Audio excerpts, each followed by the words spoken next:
बुलाने की कोशिश की, ना ही रॉयल टावर की जनता से किसी तरह का कोऑर्डिनेशन किया, ना ही कोई व्हाट्सएप ईमेल या किसी तरह का जवाब दिया। ये यहाँ के लोग बड़ी अच्छी तरह जानते हैं, रॉयल टावर के लोग। ऊपर से लीव में भी चले गए। हाँ, एक मिनट, आप लोगों को ये अच्छी तरह पता है, इसीलिए आपकी तकलीफों को हम अच्छी तरह जानते थे। फिर मुद्दा हुआ बैंक अकाउंट बंद करवाने का, बैंक अकाउंट सीज करवाने का। बैंक अकाउंट सीज किसी भी आदमी के कहने से नहीं हो जाता।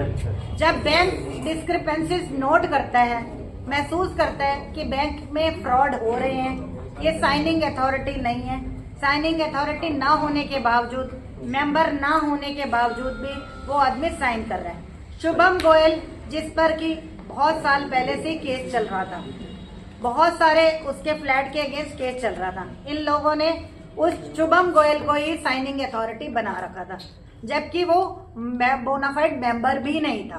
मगर इन सब बातों को छुपाते हुए उन्होंने से सिग्नेटरी बनाया। सिग्नेटरी बनाना तो चौलत था। सिग्नेटरी बनाने के बावजूद इन्होंने अपनी पिछले साल की बैलेंस शीट में लिखा, जिसमें मैंने पिछली बार भी आपको बताया था कि कितनी डिस्क्रिपेंसीज है। इसके बाद इन्होंने 1,40,000 रुपए लॉयर फीस बताई।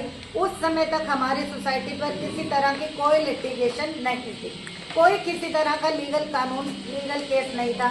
तो 1,40,000 रुपए कहाँ खर्च हुए? एक मिनट,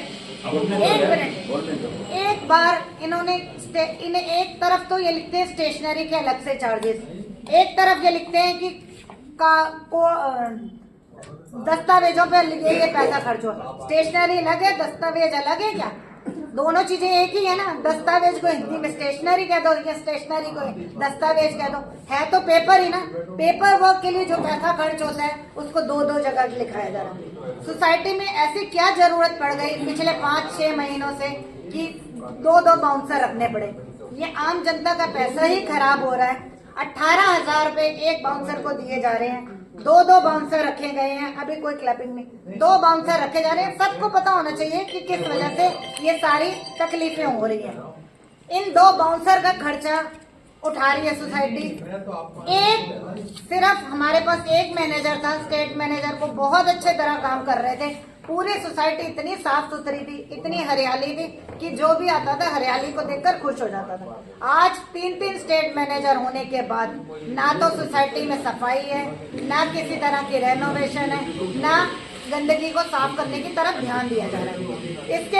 इसके अलावा आप देखेंगे सोसाइटी में जो भी फ्लैट बिके हैं, जब पिछले 2021 में हम लोग आए थे तो सोसाइटी की ऑक्यूपेंसी सिर्फ 40 फ्लैट थी, 40 लोग ऑक्यूपाइड थे।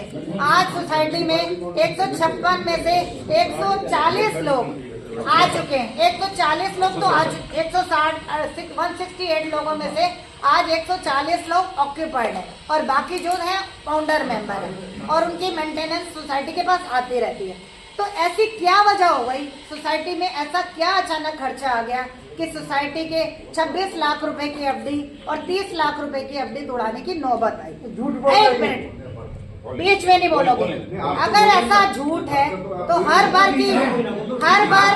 हाँ, ऐसी अगर बात झूठ है, हर बात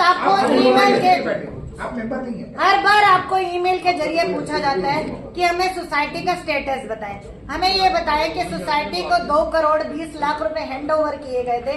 उस पैसे में से कितनी एफडीआर हमारे इंटैक्ट है और उन एफडीआर से मिलने वाला इंटरेस्ट लगभग 15 लाख रुपए पर एनम था।